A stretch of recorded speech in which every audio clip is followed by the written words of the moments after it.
होत्या, मी इकडे एका पण ह्याच्याकडे पाहिलं नाही. मला फक्त हे अट्रॅक्ट करत होतं. आणि माझी डावी नाकपुडी एवढी जोर जोरात चालू झालेली होती ना, म्हणलं बघावं. मॅडम म्हणल्या होत्या हे करायला पाहिजे की ते खरंच आपल्याकडे अट्रॅक्ट होत आहे का. तुम्ही बघत होतात, मी त्याच्याकडेच पाहिलं. मी बाकीची कुठलीही माळ किंवा ब्रेसलेट काहीच पाहिलं नाही. ठेवल्यानंतर जेव्हा घेतलं तर मला खाली येताना तर हार्टबीट एवढे वाढले होते.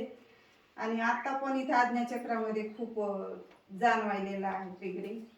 त्याच्यामुळे मला पहिलं मॅडम काय म्हणतात ते बघू. तर मी दाखवईपर्यंत म्हणल्या मॅडम घ्या तुम्ही. त्याच्यामुळे आता मी माझ्या बाबतीत ह्याचं काय झालं, होती माझी डावी सुरू, पण मी म्हटलं मी हे काही घालणार नाही. मग कशाला आपण ना म्हणजे नाही. आता काय त्यांचं आहे ना, त्यांना म्हटलं आधी पैसे दिले असतील तर घाला, आधी द्यायचं तर पैसे द्या आणि घाला असते. तर आता हे बघा, मी तुम्हाला अट्रॅक्ट होतं बघा, तेच बघायचं, पटकन घ्यायचं नाही. आपल्याला छान वाटतंय, छान दिसेल असं काही नाही.